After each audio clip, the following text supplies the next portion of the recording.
Welcome to Wealth Wisdom Daily, where we don't just talk about money, we talk about the mindset that lets you master life. Here, you won't hear advice about saving every penny or waiting for the perfect moment to start. Instead, you'll learn how to think and act like those who've built empires of their own through strategy, vision, and most importantly, leverage. Today, we're talking about a truth few people ever realize. Poor and middle-class people plan around limits. The rich plan around leverage. The limited thinker starts with, "I don't have enough," and ends up living just enough. The leverage thinker starts with, "How can I multiply this by 10?" and ends up living a life they once thought was impossible. If your goals are still based on your current income, you've already shrunk your future. In this video, I'll help you break the box, shift your perspective, and see a world where you no longer ask, "Can I?" but instead, "How do I scale this?" Let's begin. Why the same world produces such different lives. Imagine this. Two people wake up in the same city. They breathe the same air. They drink the same coffee from the same corner shop. They face the same traffic, the same rising prices, the same unstable economy. Yet 10 years later, one of them is living paycheck to paycheck, always stressed about bills, shrinking their dreams to fit what they think they can afford. The other? They've built a life that most people would call unrealistic, traveling the world, running businesses, making money even when they're asleep. The difference is not luck, it's not even talent, it's how they think. The wall versus the ladder. Most people look at the world and see walls, obstacles that define what they can and cannot do. I can't afford that. That's too risky. I don't have the time. Every thought reinforces the idea that their possibilities are small. But a smaller group of people, the ones who seem to get ahead, look at the same world and see ladders. They don't deny that the wall is there. They simply ask, what's the fastest way over it? Who already has a ladder I can borrow? Can I build my own? That simple difference, wall or ladder, shapes their entire life. How the limited mindset starts. The limited mindset often starts in childhood. If you grew up hearing phrases like, "Money doesn't grow on trees," "Be realistic," "We can't afford that," you were being trained, not necessarily intentionally, to measure your life by your current resources instead of your potential. It feels practical, it feels safe, but over time, it becomes a prison. Here's why. When you only plan with what you have, you automatically make smaller plans, and smaller plans lead to smaller actions, and smaller actions create smaller results, which then prove you were right to think small in the first place. This is what I call the cycle of shrinking dreams. Limited resources lead to limited vision to small actions to small results to more limiting beliefs. How the leverage mindset starts. People who think in leverage begin differently. They don't ask, "What do I have?" They ask, "What can I access?" They understand that the resources in their hand are just a starting point. The real game is not about what's in your pocket, it's about what's in your network, your environment, your creativity, and your willingness to take calculated risks. A leverage thinker might see the same $1,000 in savings, and instead of asking, "How long will this last me?" they ask, "How can I turn this into $5,000? They look for time leverage. How can I get the same result in less time or achieve more in the same time? Money leverage. How can I make this dollar work for me again and again? People leverage. Who already has the skills, knowledge, or connections I need? System leverage. How can I set this up so it runs without me? A tale of two entrepreneurs. Let me give you an example. Two friends, Sarah and John, both want to start a small business selling handmade candles. Sarah looks at her bank account and sees $500. She decides she can only buy enough supplies to make 50 candles. She sells them slowly at local markets, and it takes her months to break even. John, on the other hand, has the same $500, but instead of thinking about how many candles he can afford to make, he asks, "Who can I partner with?" He reaches out to a local cafe owner, offers to supply candles in exchange for free shelf space and joint marketing. He contacts a photographer friend to take professional product photos in exchange for candles as gifts. He builds a simple online store using free tools and uses pre-orders to finance larger supply orders. Within 2 months, John is selling 10 times more candles than Sarah, not because he worked harder, but because he used leverage. The hidden cost of planning around limits. When you plan around your limits, you're not just slowing your growth, you're training your brain to accept mediocrity. You stop asking, "How can I?" and you start saying, "I can't." Over time, you don't even notice opportunities anymore because your mind is only tuned to see what's possible inside your small circle. This is why two people can read the same business idea online, and one will think, "That's impossible for me," while the other says, "Who can I talk to about making this happen?" Breaking the box. If you recognize yourself in the planning around limits mindset, here's the first step. Stop using your current situation as the boundary of your future. Instead, start treating your current situation as just the launch pad. Ask yourself, who already has the thing I need? What skill could I learn that multiplies everything I do? What one move could turn into 10 moves? The shift might feel small, but the compounding effect is massive. Why this matters more than ever. In today's world, the gap between those who use leverage and those who don't is getting wider. Technology, networks, and capital are all multipliers, but only for those who know how to use them. If you stay in a limited mindset, you'll always be outpaced by someone who's using leverage to run faster, further, and with less effort. This isn't about greed, it's about freedom. Leverage gives you the ability to live on your terms, to spend more time with your family, to travel, to pursue projects you care about without being chained to survival mode. The takeaway: two people, same city, same resources, same opportunities. One plans around what they lack, the other plans around what they can multiply. 10 years later, they are living in completely different realities. Which one will you be?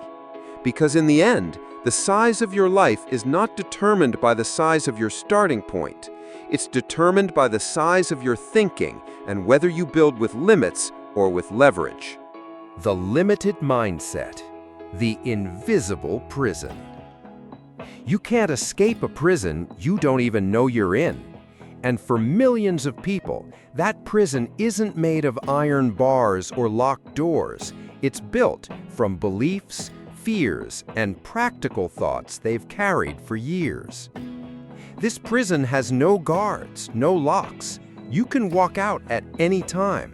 But most people never do, because they don't realize they're trapped. The comfort of the cage. The limited mindset feels safe. It whispers, "Don't take risks. Stay where you are. Don't want too much. You might get disappointed." And at first, it's comforting. You feel in control because you're not exposing yourself to the unknown. You believe you're avoiding danger. But here's the truth. The limited mindset doesn't protect you. It quietly suffocates you. It trades your dreams for safety and your potential for predictability. Where it begins. Most people are not born with a limited mindset. They inherit it. It comes from family patterns, hearing "we can't afford it" so often that it becomes your default thought before you even try. School systems, being taught to follow the rules, stay inside the lines, and compete for grades instead of creating new solutions. And culture and community. Seeing people around you settle and thinking, that's just how life is here. Over time, these repeated messages sink in, becoming mental programming. You don't question them because they sound logical. But logic based on fear is still fear. How it shows up. A limited mindset doesn't always scream, I can't. Sometimes it hides under polite, reasonable excuses. Now isn't the right time. I'll start when I have more money. I'm not ready yet. That's not realistic for someone like me. These phrases seem harmless, but they're deadly to growth because they freeze action. And when you don't act, nothing changes. The illusion of realism. One of the most dangerous traps of the limited mindset is confusing fear with being realistic.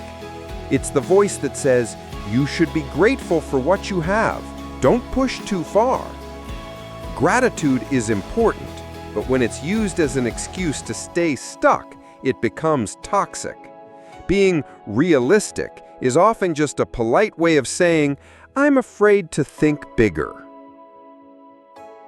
The hidden costs. Living with a limited mindset has costs you don't see until years later. Missed opportunities. You didn't apply for the job, pitch the idea, or make the call. Lost time. You spent years waiting for the right moment that never came. Shrinking self-belief. Every time you let fear decide, you tell yourself you're not capable. And here's the cruel part. The longer you live inside this mindset, the more it feels like reality. You stop seeing it as a choice. You think it's just the way things are. A story from real life. A man named Daniel worked at the same company for 15 years. He was skilled, respected, but underpaid. He had an idea for a side business, creating a software tool for small businesses. Every year, he told himself, I'll start when I have more savings. I'll start when things calm down at work. Years passed. His kids grew up. His industry changed. The opportunity came and went, and he was still at the same desk, wondering what could have been. Daniel wasn't lazy. He wasn't dumb. He was simply trapped in the invisible prison of waiting until conditions were perfect. A prison built by a limited mindset. Why the mind loves limits. Our brains are designed to keep us alive, not to make us extraordinary. That means they prefer familiar discomfort over unfamiliar possibility. A limited mindset feels logical to the brain because it avoids risk, it reduces uncertainty, it keeps you in environments you already know how to survive in. The problem is survival mode and success mode are not the same thing. Breaking the spell. The first step to breaking out of the limited mindset is awareness. You must be able to catch yourself in the act of thinking small.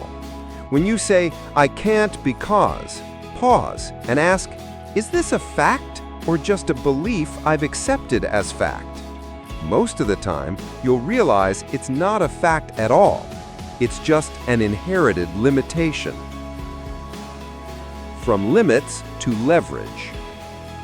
Here's where we start making the shift. Instead of asking, what can I do with what I have? Ask, who or what can help me go further than I could alone? Instead of saying, I don't have the money, ask, how can I get the resources without using only my own money?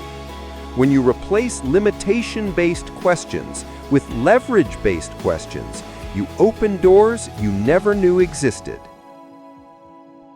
The challenge for you. Right now, I want you to list 3 areas of your life where you've been planning around limits. It could be your career, your finances, your health, your relationships. For each one, write down the limit you've been accepting, then rewrite it as a leverage-based question. Example: limit: I don't have time to learn a new skill. Leverage question: who can teach me faster, or what system can help me learn while I work? This simple exercise will expose just how much of your life has been shaped by invisible walls and how quickly you can start looking for ladders.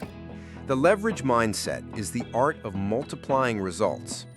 There's a saying in wealth circles: if you want to go fast, go alone. If you want to go far, go with leverage. Leverage is not just a business term, it's a life philosophy. It's the belief that the results you create don't have to be limited by the effort you personally put in. It's about using every tool, every connection, every system available, so that one move produces 10 outcomes instead of just one. What leverage really means. Most people hear the word leverage and think about debt or borrowing money, but leverage is much bigger. True leverage comes in many forms. Time leverage, compressing years of effort into months by learning from someone else's experience. Skill leverage, using specialized talents to create results faster than average effort could. Money leverage, making your money work for you instead of trading your time for it. People leverage, partnering with others whose strengths complement yours. System leverage, building processes and tools that keep working even when you stop. A leverage thinker constantly asks, how can I get the maximum result with the minimum wasted effort? Why leverage is the rich person's default. Poor and middle-class thinkers are taught to equate success with effort. Work harder, put in more hours, do it yourself if you want it done right. Rich thinkers see effort differently. They know that doing everything yourself is not a badge of honor, it's a bottleneck. For them, the question is never, how much more can I do, but how much more can I get done without me? That's not laziness, that's scalability. The compounding effect. Leverage is powerful because it compounds. If you put in 1 unit of effort and get 1 unit of result, your growth is linear. If you put in 1 unit of effort and get 3, 5, or 10 units of result, your growth is exponential. Think about the difference. A freelance graphic designer works 40 hours a week. They earn $2,000 a month. If they want to earn $4,000, they have to work 80 hours, which is unsustainable. Another designer creates online design templates and sells them through a digital store. They still work 40 hours, but their product sells hundreds of times without them being there. Their effort multiplies while they sleep. This is the difference between working harder and working leveraged. A real-world example, Oprah Winfrey. Oprah didn't become a billionaire by just hosting her talk show. She leveraged her brand into magazines, book clubs, production companies, and partnerships. Her name became a system that worked for her in multiple industries, while she focused on her highest value activities. This is the essence of the leverage mindset. Use one strength to open multiple doors. How to think in leverage. The shift to a leverage mindset starts with one mental habit. Before you take on any project or task, ask, can this be done faster by learning from someone who's already mastered it? Can I build it once and use it many times? Who can help me do this better than I can alone? What system can I set up so this works without me? When these questions become automatic, you stop playing small and start playing in the world of scale. From solo player to conductor. A leverage thinker doesn't try to be the entire orchestra. They aim to be the conductor. The conductor doesn't play every instrument. They coordinate, guide, and bring the best out of each musician. Similarly, your job is not to do everything, but to ensure everything gets done better, faster, and with less of your direct effort. Why most people avoid leverage. It sounds so simple, so why don't more people think this way? 3 reasons. Control issues. People believe no one can do it as well as they can. Fear of risk. Partnering, delegating, or investing feels uncertain. Short-term thinking. Building systems or relationships takes time, and they want instant results. The tragedy is that avoiding leverage guarantees they stay in the grind forever. The risk of not using leverage. If you refuse to leverage, you'll always trade time for money, which puts a ceiling on your income. You'll burn out faster because you're doing low-value tasks yourself. You'll miss opportunities because you're too busy keeping your current world running. Leverage isn't optional if you want to grow. It's the only way. A 3-step start to building leverage. Identify your highest value activity, the one thing that produces the most results.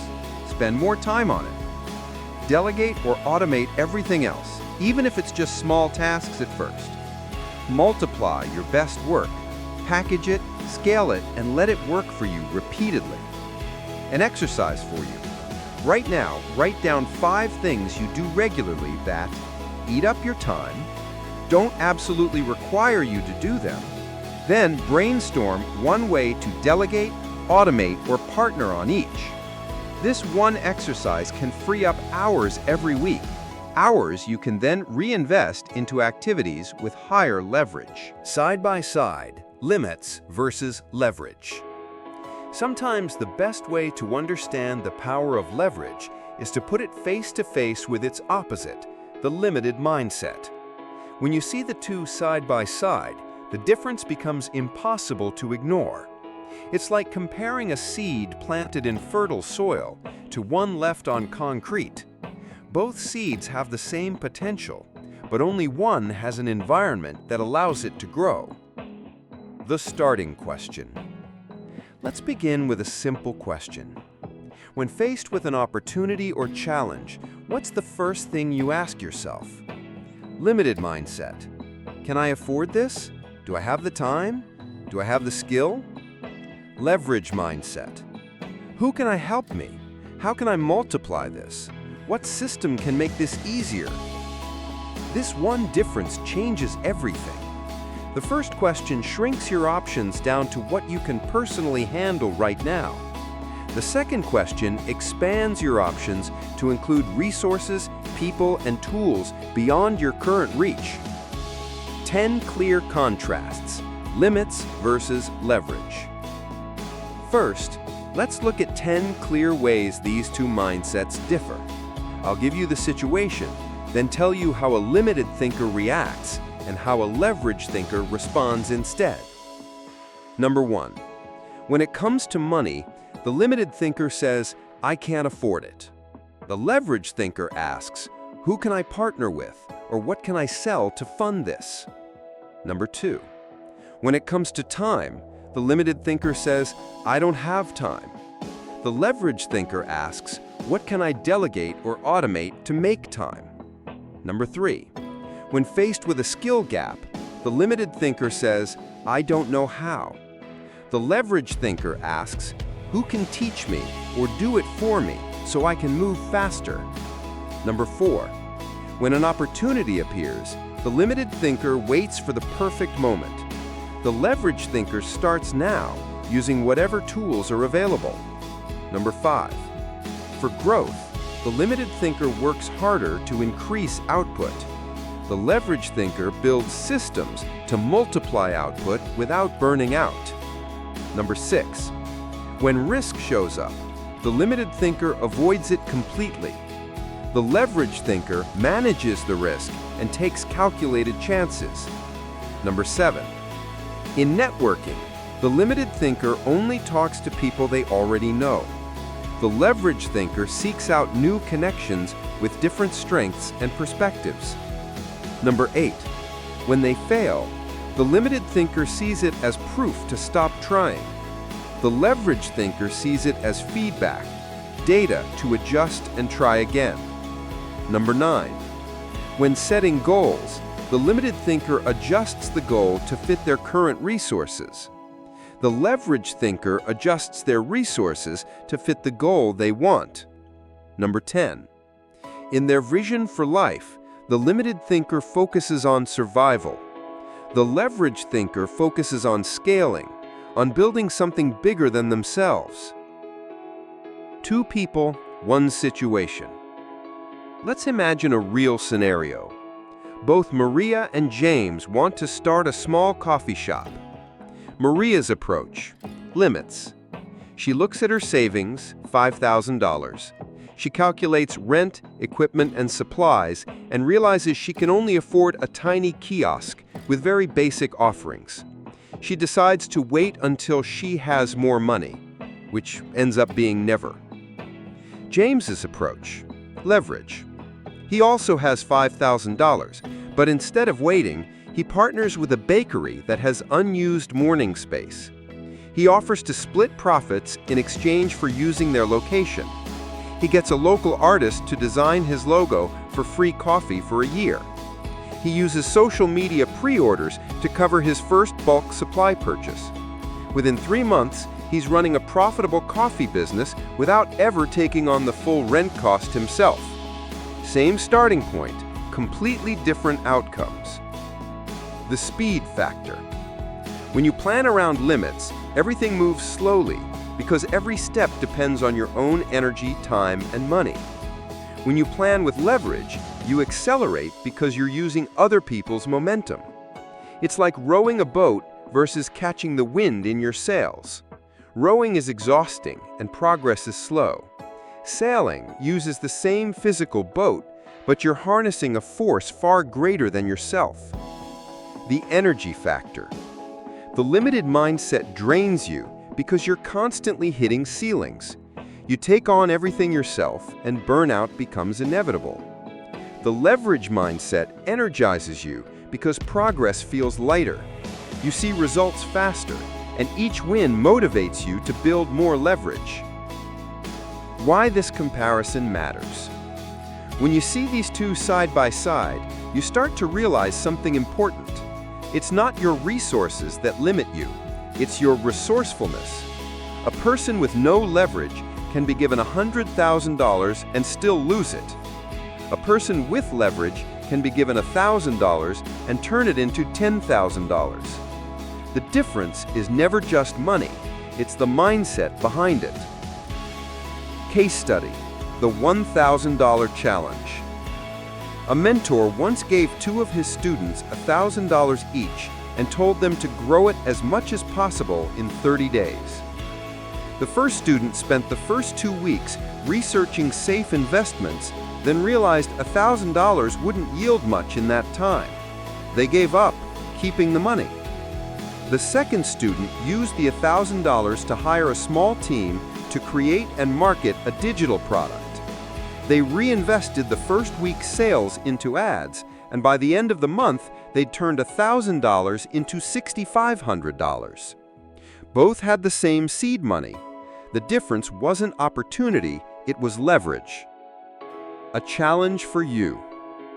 Right now, take one goal you've been putting off. Write down your limited mindset plan for it, exactly how you'd approach it if you had to do everything yourself. Then, write your leverage mindset plan. Who you could involve, what tools you could use, how you could accelerate the process. You'll be shocked at how much bigger and faster your second plan becomes. Time leverage, how to make your day longer than 24 hours. Time is the one resource you and I get in equal measure. Every day, the richest billionaire and the broke college student wake up with the same 24 hours. But here's the difference. The billionaire is not spending their time the same way. They've learned the art of time leverage. What is time leverage? Time leverage means using your hours in a way that multiplies their impact. It's not about working more hours, it's about making each hour produce more results. Most people think productivity is about doing more tasks. Time leverage is about doing the right tasks in the right way, or not doing them at all. If you spend a whole day answering emails, you might feel busy, but you haven't moved your life forward. A leverage thinker asks, what can I do today that will keep producing results long after I stop working? Why time is the first leverage to master. Money can be lost and made again, Opportunities can come and go, but time, once it's gone forever. That's why the first skill to master and building a leverage mindset is controlling how your hours are used. If you can free up even 1 hour a day from low-value tasks and redirect it into high-leverage actions, the compounding effect over a year is massive. The trap of doing everything yourself. Many people waste time because they believe no one else can do the job as well as they can. So they answer every message, fix every problem, handle every small detail themselves. But here's the truth. If you're doing tasks that someone else could do at 80% of your quality, you are sacrificing your future to maintain control. Think about it. Would you rather spend your day putting out small fires or building something that eliminates those fires forever? 3 levels of time leverage. There are 3 main ways to leverage time. Delegation, giving tasks to other people who can handle them, freeing you to focus on higher value work. Example, a business owner hires a virtual assistant to handle scheduling, emails, and customer inquiries. Automation, using tools and technology to complete repetitive tasks without human effort. Example, setting up automatic bill payments, email marketing sequences, or project management reminders. Elimination, removing tasks entirely because they don't meaningfully contribute to your goals. Example, cutting unnecessary meetings that drain time but produce no results. A real-world example. Let's say you run a small online store. Without time leverage, you spend hours every week manually sending order confirmations, updating inventory, and answering the same customer questions. With time leverage, you set up an e-commerce platform that sends automatic confirmations. You integrate inventory tracking that updates in real time. You create a FAQ page and chatbot to handle common customer questions. Suddenly, you've freed up 10 hours a week, time you can now use to develop new products, create marketing campaigns, or find strategic partners. The 80-20 rule applied to time. The 80-20 rule says that 80% of your results come from 20% of your efforts. If you want to leverage time, you need to identify which 20% of your activities produce the most results and spend more time there. Ask yourself, what's the one thing I could do today that would make everything else easier or unnecessary?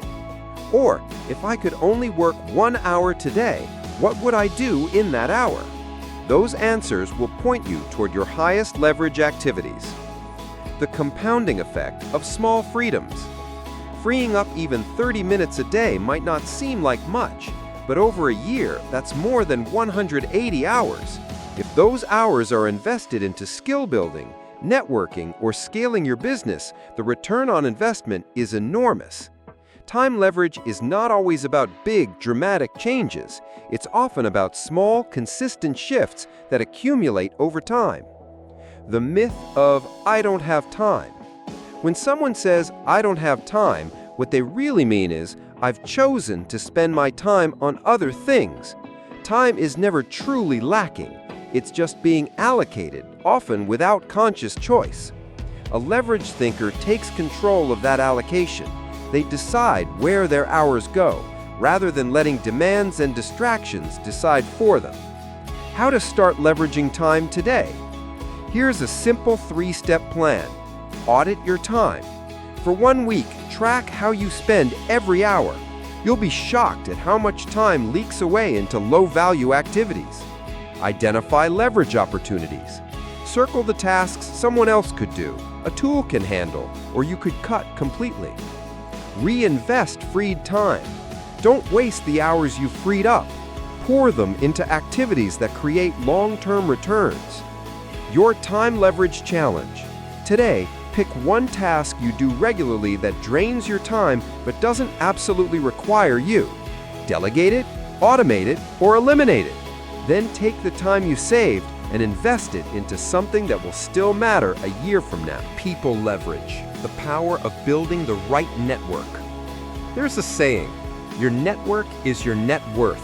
It's not just a clever quote, It's a law of success. No empire, no breakthrough, no great achievement in history was ever built alone. The richest, most successful people in the world don't just have money working for them, they have people. Advisors, partners, mentors, skilled teams, and loyal supporters who multiply their impact. This is people leverage. What is people leverage? People leverage is using relationships, partnerships, and networks to achieve results you could never achieve alone. It's not about using people in a selfish way. It's about creating win-win situations where everyone benefits. When you have people leverage, you're not limited to what you can personally do, know, or control. You tap into the skills, knowledge, resources, and influence of others. Why people leverage changes the game. Here's the truth. If your entire plan for success depends on your own time, skills, and energy, you've already built a ceiling over your head. But when you work with the right people, you solve problems faster. You see opportunities you would have missed. You expand your reach instantly. One introduction can open doors that years of solo effort never could.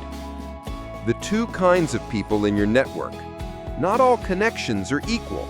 In your network, there are two main types of people.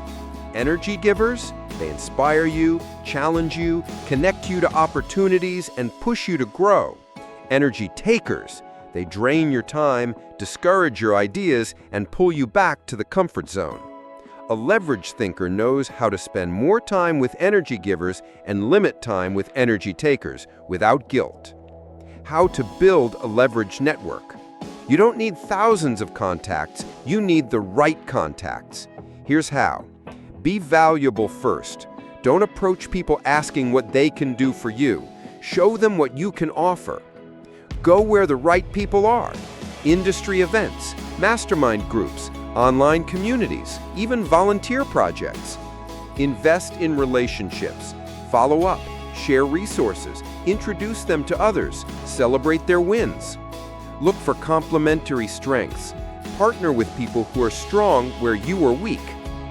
A real example. Consider a freelance web designer named Alex. At first, he took every job himself, doing design, coding, client calls, and marketing. He was talented, but overworked and stuck at a low income. Then Alex began building people leverage. He partnered with a copywriter to offer complete website packages. He hired a virtual assistant to handle client communication. He joined an entrepreneur network where members referred clients to each other.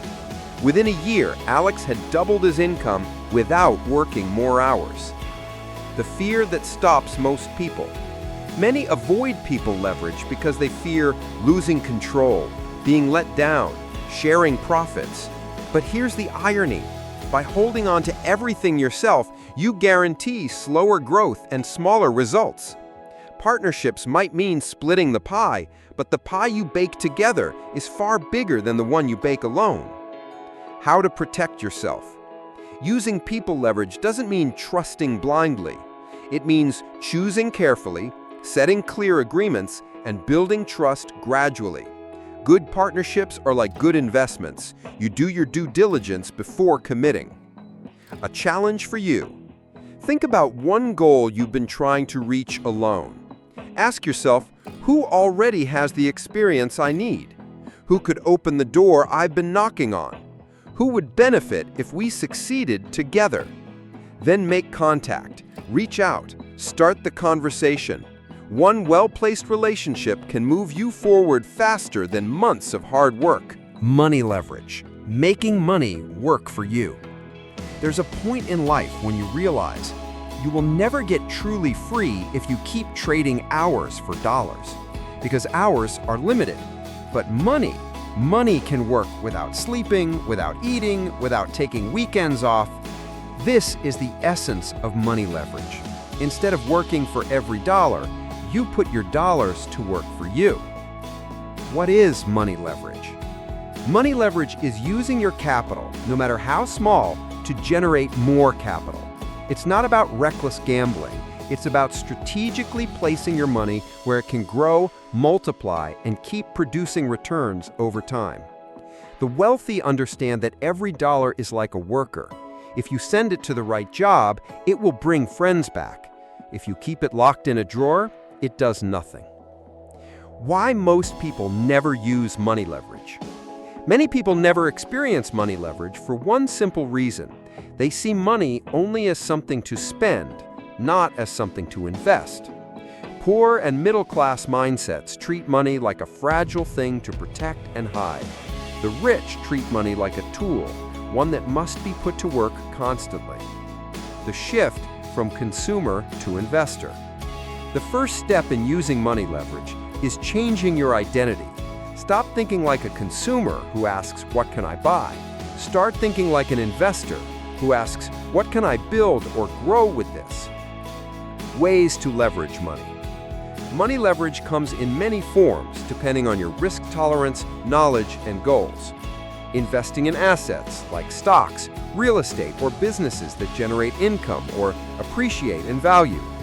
Funding systems, putting money into tools, software, or automation that allow you to produce more with less time. Marketing and sales leverage, spending money to reach more customers instead of trying to find them one by one. Education leverage, paying for skills, training, or mentorship that will multiply your earning power. A story. The two photographers. Lisa and Mark both start photography businesses. Lisa saves every extra dollar, afraid to spend it. Mark reinvests his profits into better equipment, online ads, and a part-time assistant to handle editing. Within a year, Mark's revenue triples because his gear attracts bigger clients, his ads bring steady bookings, and his freed-up time allows him to shoot more.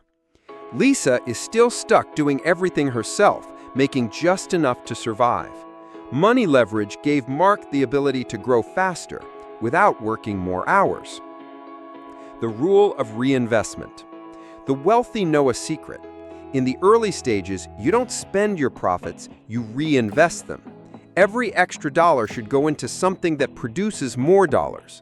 This is how small amounts turn into large ones, not by hoarding, but by multiplying. Avoiding the wrong kind of money leverage. Not all leverage is good. Debt used for consumption, buying things that lose value the moment you own them, is toxic. Debt or investment used for growth, buying assets that produce income, is powerful. The key question: is this purchase put money back in my pocket or just take it out? Why money leverage feels risky? If you've only ever saved or spent money, using it for leverage will feel scary at first. That fear comes from not understanding the game. The cure is education and starting small. Invest $100 into a skill that earns you $500. Spend $200 testing ads that bring in $1,000 in sales. Once you see the return, the fear begins to fade. The compounding magic. Here's the real power. When money earns more money and you reinvest those earnings, growth becomes exponential. A single $1,000 investment that grows at 20% per year will become $6,191 in 10 years without adding another dime. If you keep adding more, the numbers explode. Your money leverage challenge. Think about one area where you could put a small amount of money to work. A tool that saves you hours each week. A course that increases your earning skills. A small ad campaign to bring in more customers. Choose one and act within the next 7 days. Even a small win will change how you see money forever. System leverage. Building machines that work without you. Imagine this. You go to sleep, and while you're resting, your business is making sales. Your emails are being answered. Your products are being delivered. Your marketing is running, and your customers are being taken care of. That's not magic. That's system leverage. What is system leverage? System leverage means creating processes, structures, and tools that keep producing results without constant personal involvement. It's the shift from being the engine that powers everything to being the architect who designs the engine so it runs on its own. When you have systems in place, your business, your projects, even parts of your personal life can operate smoothly while you focus on higher value work. Why systems are a force multiplier. Without systems, growth is exhausting. Every new customer means more manual work. Every success brings more pressure. With systems, growth is scalable. You can double your customers without doubling your stress because the structure handles the weight for you. Examples of system leverage. Automation tools. Software that sends invoices, schedules appointments, manages social media posts, and follows up with leads. Standard operating procedures. Clear, repeatable instructions for how to complete tasks so anyone can do them the same way. Customer support systems. FAQs, chatbots, and help desks that solve problems instantly without your intervention. Sales funnels. Automated sequences that guide prospects from interest to purchase without one-on-one selling. A real-world story. Sarah ran a small coaching business. At first, she handled everything: scheduling, invoicing, marketing, and client calls. She worked from morning to night and still felt behind. Then she built systems, an online booking calendar that automatically synced with her availability, a payment system that billed clients automatically, an email sequence that welcomed new clients and prepared them for their sessions. Within months, Sarah had cut her admin time by 70%, and her income grew because she could focus on coaching instead of paperwork. Why most people avoid building systems? There are three main reasons. It feels slower at first. Setting up a system takes time, and most people are focused on short-term wins. They don't see the value. They underestimate how much time they waste on repetitive work. They fear letting go. They believe no one or nothing can do the task as well as they can. But here's the truth. Every hour you spend building a system today can save you hundreds of hours in the future. How to start leveraging systems. Identify the repetitive tasks. Look for things you do over and over in your work or life. Document the process. Write down the exact steps, tools, and standards. Automate where possible. Use technology to remove human effort from the process. Delegate the rest. Train someone else to follow the documented steps. The power of combining leverages. System leverage becomes even more powerful when combined with time leverage and people leverage. For example, a system that automatically processes orders, system leverage, managed by a virtual assistant, people leverage, freeing you to spend time finding new customers, time leverage. This stacking effect is how small operations turn into scalable businesses. Your system leverage challenge. Today, choose one task you do repeatedly. Ask yourself, how can I make this happen without me? Is there a tool that can automate it? Can I write instructions so someone else can handle it? Once you build your first small system, you'll start to see every repetitive task as an opportunity for leverage, escaping the trap of doing everything yourself. There's a silent killer of growth that almost every ambitious person falls into at some point. It's the belief that, if I want it done right, I have to do it myself. On the surface, this sounds responsible. It sounds like you care about quality, about details, about excellence. But in reality, it's a prison. A prison with walls made of good intentions and a locked door with you holding the key. Why this trap is so dangerous? When you insist on doing everything yourself, you slow down progress because every task waits for your hands. You burn out because your time and energy are limited. You become the bottleneck, the reason your own growth stalls. Even worse, you never give others the chance to grow, learn, or contribute because you're too busy holding the steering wheel tight. The illusion of control. Many people stay in this trap because they believe they're protecting quality. They think, no one will care as much as I do. No one can match my standards. The problem is they confuse control with quality. Control means you're the only one touching the work. Quality means the work meets the right standard, and other people can be trained to meet that standard. When you cling to control, you limit how much your vision can grow. The cost of doing everything yourself. Let's be clear, the cost isn't just stress. It's missed opportunities. It's the marketing you never launched because you were stuck in admin work. It's the partnerships you never formed because you didn't have time to meet new people. It's the product you never developed because you were too busy fixing small problems. Every hour spent on low-value tasks is an hour stolen from high-value creation. A real-world story. David was a talented freelance videographer. He filmed, edited, marketed, and handled all client communication by himself. He prided himself on being hands-on. But over time, his client base stopped growing. Why? Because David spent so much time editing videos, he had no time to network or market his services. When he finally hired a skilled editor to handle 60% of the post-production work, he freed up 20 hours a week. He used those hours to attend events, collaborate with influencers, and pitch to bigger clients. Within 6 months, his income doubled and his stress level dropped. The mindset shift. Escaping this trap requires a shift in thinking, from only I can do this to someone else can do this if I give them the tools and trust. It's about realizing that your job is not to do everything. Your job is to make sure everything gets done well. How to start letting go without losing control. Document your process. Write down each step you take to complete a task. This turns your personal method into a repeatable system.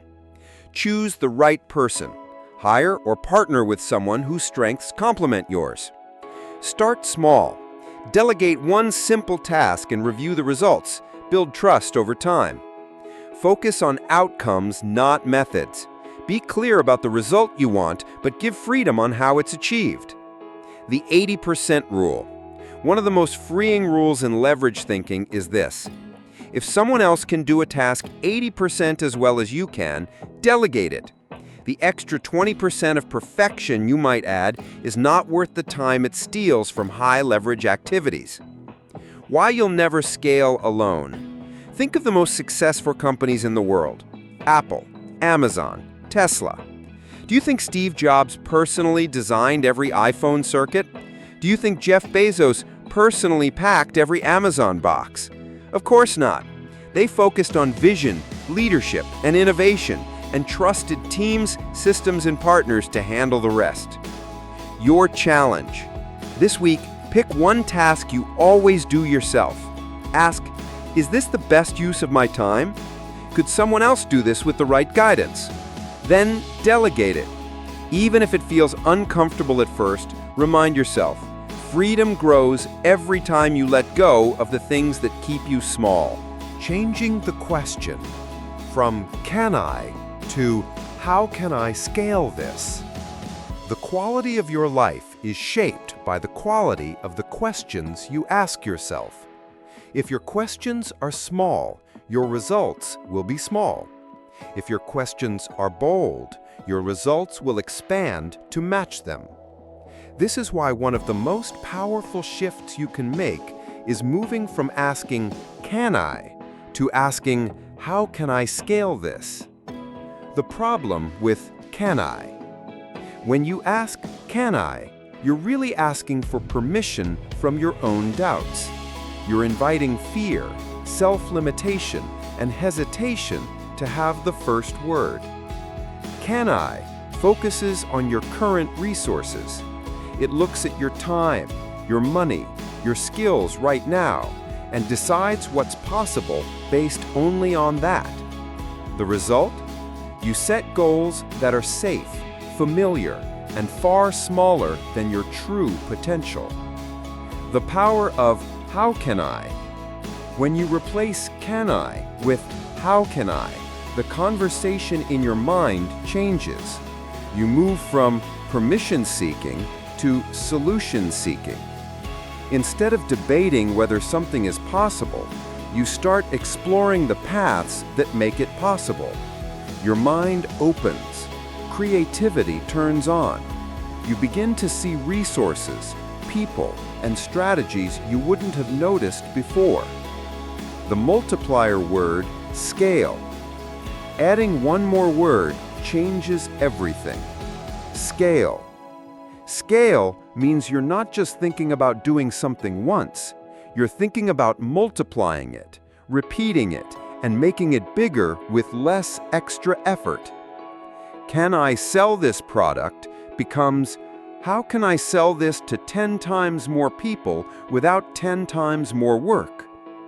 Can I make $1,000 from this idea becomes, how can I turn this into $10,000 a month, every month? Scaling forces you to think beyond personal effort and into leverage. A real-world example. Emma started an online baking class during the pandemic. At first, she asked, "Can I get a few people to sign up?" She did, 10 students, all local. Then she asked, "How can I scale this?" She recorded her lessons, set up an online platform, and marketed worldwide. Within a year, her classes had over 2,000 students from 15 countries, without her teaching live every time. The difference wasn't just the work, it was the question. Why your brain responds to better questions. The brain is like a search engine. It answers whatever you type in. If you ask, "Can I do this?" your brain will search for reasons why you can't. If you ask, "How can I scale this?" your brain will search for creative ways to make it happen. Better questions lead to better answers. Changing your default question. If you want to grow faster, you must change your default mental reflex. Stop defaulting to, "Can I afford this?" and start asking, "How can I get the resources for this?" Stop asking, "Can I find the time?" and start asking, "How can I free the time or make this faster?" The who question. Another upgrade is changing "how can I" to "who can help me." Sometimes the fastest way to scale is not doing it yourself, but finding the person who already knows how. For example, instead of spending months learning video editing, you could hire an experienced editor who can deliver in days, letting you release more content faster. Your daily question upgrade practice. Here's an exercise you can start today. Write down 3 problems or goals you're facing right now. Under each, rewrite the question from a limit-based version to a leverage-based version. Repeat this every day for 1 week. Soon your brain will automatically think in scale mode instead of permission mode. Why this shift changes everything. When you start asking bigger, better questions, you see more opportunities, spot leverage points faster, attract people who think big because you speak their language, and over time, your entire decision-making process changes. You no longer choose based on fear, you choose based on potential. Building resources when you have nothing. One of the biggest lies people believe is, "I can't start because I don't have the resources." No money, no connections, no experience, no lucky break. But here's the truth.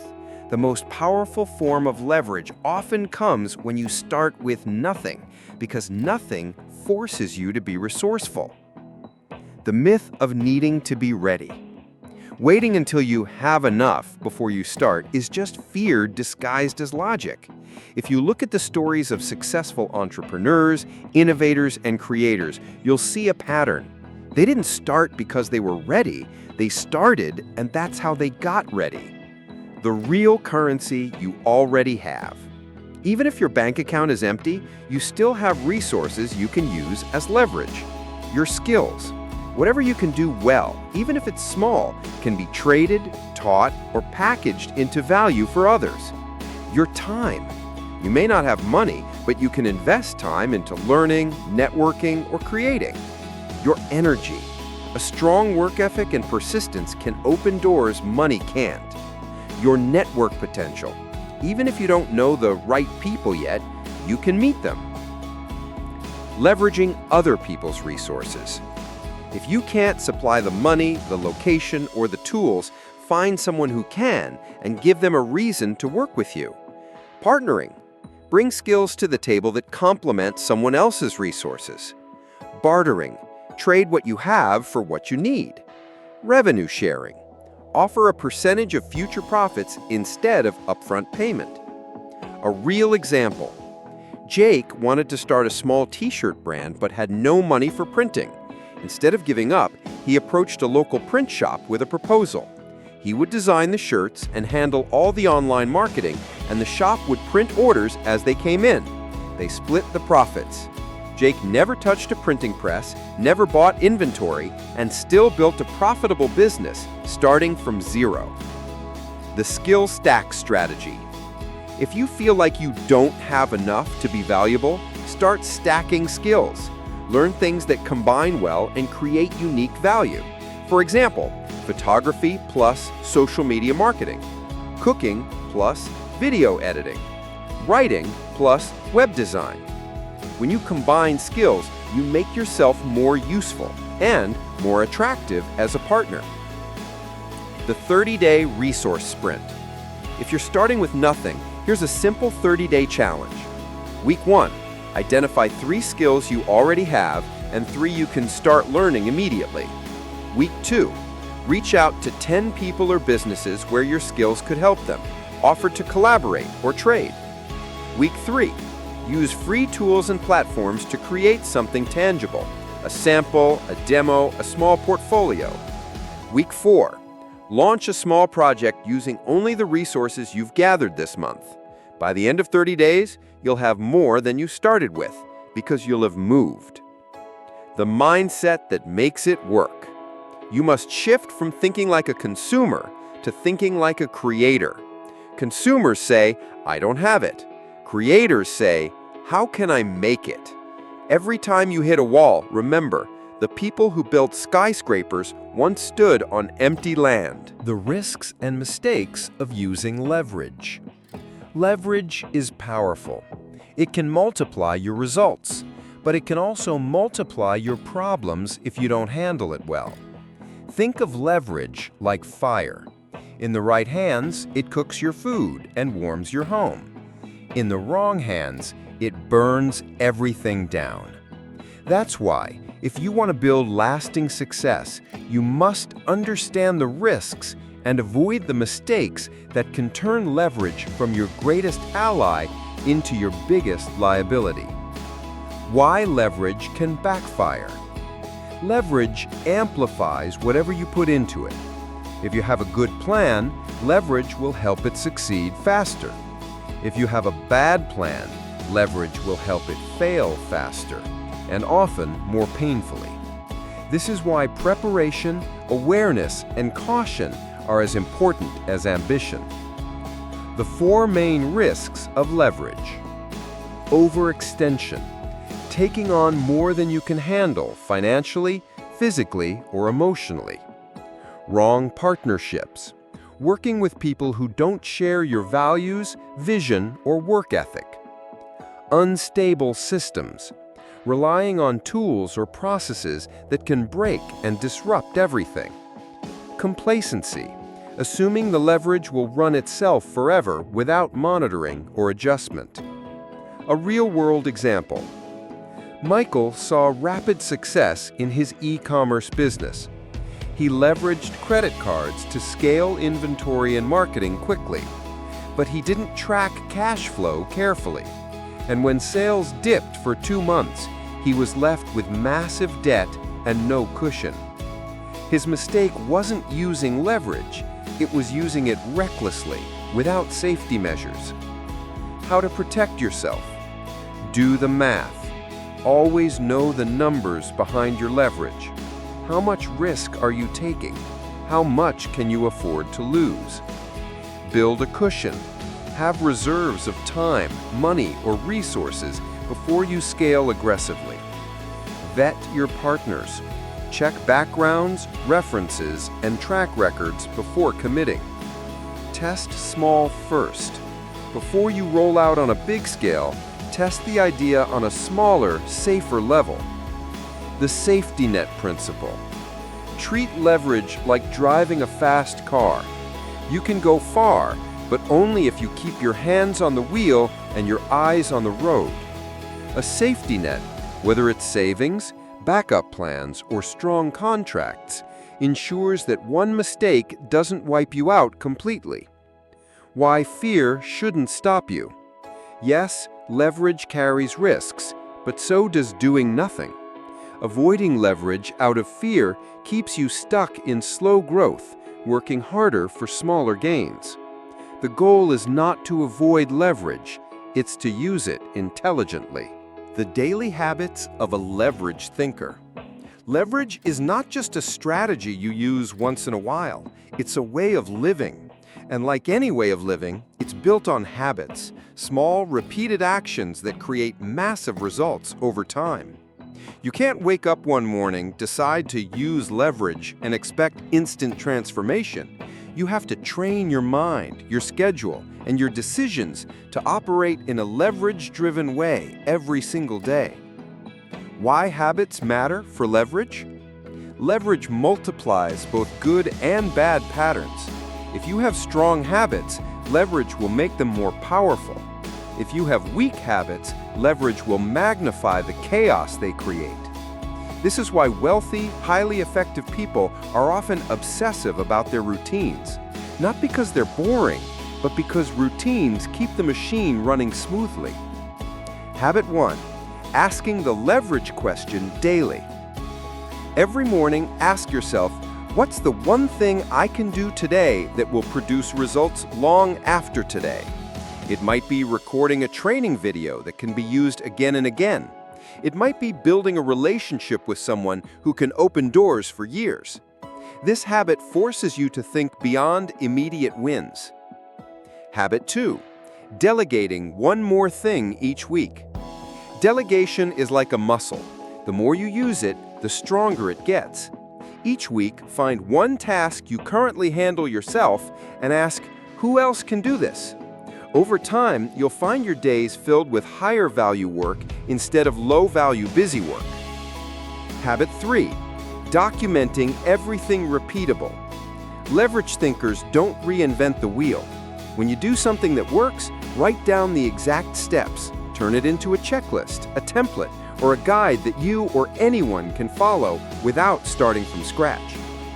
Habit 4. Learning every day. Knowledge is leverage. Spending even 20 minutes a day reading, listening to a podcast, or taking a course can open new strategies, tools, and opportunities. The more you know, the more leverage points you can see. Habit 5. Networking with intention. A leverage thinker doesn't just meet people. They build intentional relationships with people who share their values, have complementary skills, and can create win-win opportunities. Even one valuable conversation a week can compound into a network that changes your life. Habit 6. Reviewing systems weekly. Once a week, take a step back and review your systems. Are they still working? Can they be improved? Is there new technology that could make them more efficient? A small tweak today can save you hundreds of hours over the year. Habit 7. Saying no without guilt.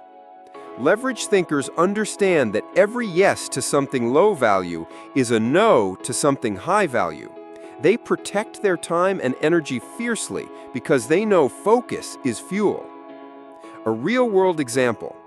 Chris, a small business owner, decided to commit to 3 habits: daily leverage questions, weekly delegation, and monthly system reviews. In 1 year, he reduced his workload by 30%, increased revenue by 50%, and took his first real vacation in years without the business falling apart. Your challenge: Choose one of these habits and start it today. Don't wait for the perfect moment, because the truth is, leverage is built in small, consistent steps, and the sooner you start, the sooner it compounds. From limits to leverage, the journey that changes everything. Every transformation begins with a decision to stop accepting the small, safe version of life you've been told to live, and to start reaching for the bigger, bolder version you're truly capable of creating. Moving from limits to leverage isn't just about making more money. It's about taking back control of your time, your energy, your opportunities, and your future. Looking back at the two paths. Over these past sections, we've seen two completely different ways of living. The path of limits. Every choice filtered through what I have right now. Dreams cut down to fit the size of your current resources. Progress slowed by fear, by habit, by comfort zones. The path of leverage. Every choice filtered through what I can access, build, or multiply. Dreams expanded to challenge your creativity. Progress fueled by systems, people, and tools that make each step easier than the last. Both paths are available to everyone, and the one you walk is entirely your choice. The turning point. For most people, the shift begins with one powerful moment, realizing that your limits are not walls, they're just starting lines. When you see that you don't have to do it all yourself, that you can borrow strength, knowledge, time, and tools from outside yourself, something clicks. You stop asking, "Can I?" You start asking, "How do I make this bigger?" What happens when you choose leverage? You stop feeling constantly behind. You start creating results that come faster and easier. You find yourself surrounded by people, systems, and tools that pull you forward instead of weighing you down. And over time, you start to feel a deep shift in identity. You're no longer the person who struggles to keep up. You become the person who sets the pace. The identity shift. This is the most important part of the journey. You're not just using leverage as a tool. You are becoming a leverage thinker. It's no longer a tactic, it's who you are. You look at problems differently. You see opportunities where others see dead ends. You measure success not by how hard you work, but by how effectively you multiply your impact. A final story. I once met a man who built a thriving business after losing almost everything. When I asked him how he recovered so fast, he said, "I stopped trying to be the hero. I started building the team, the systems, and the deals that didn't need me to be everywhere at once." He went from being trapped in survival mode to being free to choose his projects, his schedule, and his lifestyle. Not because he worked harder, but because he worked leveraged. Your next step. Now you have a choice. You can take what you've heard and say, "That was inspiring," and then go back to the same patterns. Or you can choose one small action today that moves you toward leverage. Maybe it's delegating one task. Maybe it's reaching out to a potential partner. Maybe it's building your first simple system. Whatever it is, start now, because leverage is not built in theory, it's built in motion. The closing truth. Limits are a mindset. Leverage is a mindset. One keeps you small, the other makes you limitless. And the difference is just one decision away.